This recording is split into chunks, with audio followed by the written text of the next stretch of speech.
Okay, Darren, is everything back to normal now? Affirmative. Anomalies taken care of. You sure we don't need to check around the place for more alternate versions of ourselves? Negative. We can carry on with the show. It's time to review Kingdom Hearts 3D Dream Drop Distance.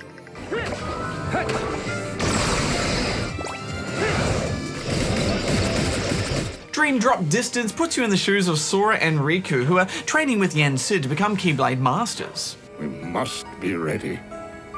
Which is why you, Sora and Riku, are to be tested for the mark of a true Keyblade Master.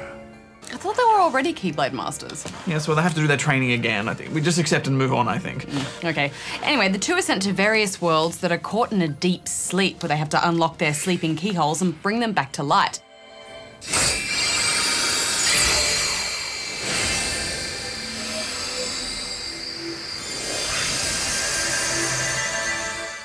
Oh, and Ansem and Xehanort are somehow involved. Hey, do you remember now, or... Wait, did you never lose your memory? Kingdom Hearts games are always so complicated, aren't they? I know.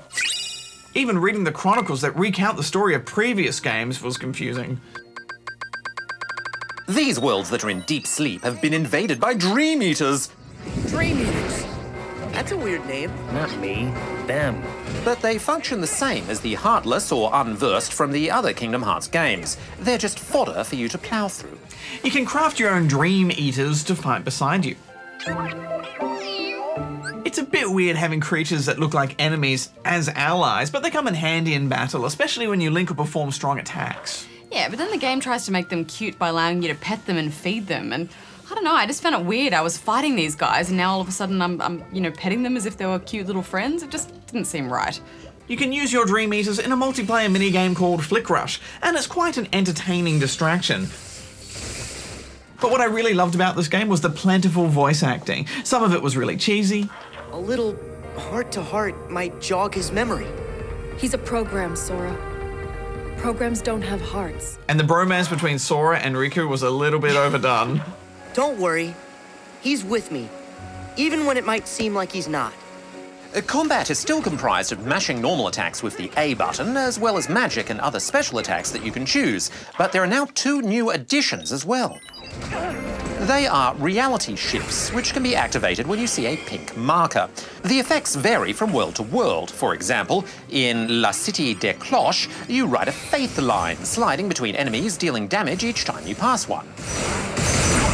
I particularly liked the code breaking in Tron's World of the Grid. It can slow combat down a little bit, but you don't have to use it.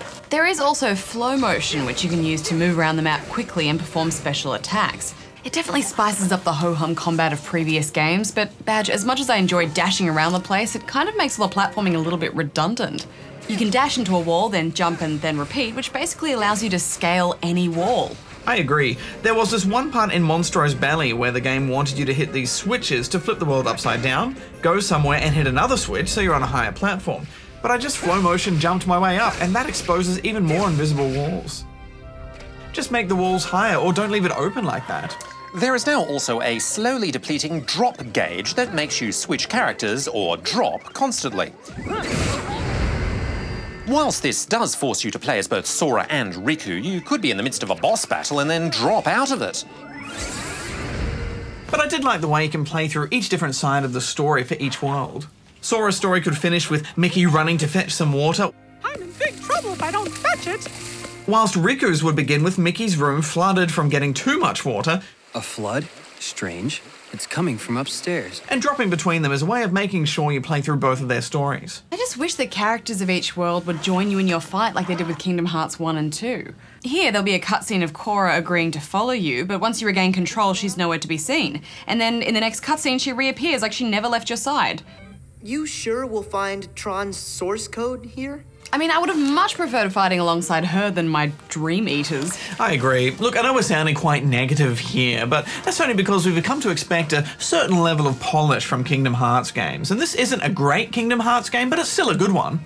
Each world looks and feels different, and some of the music is great, especially in the Symphony of Sorcery. The way each of your hits creates a musical note.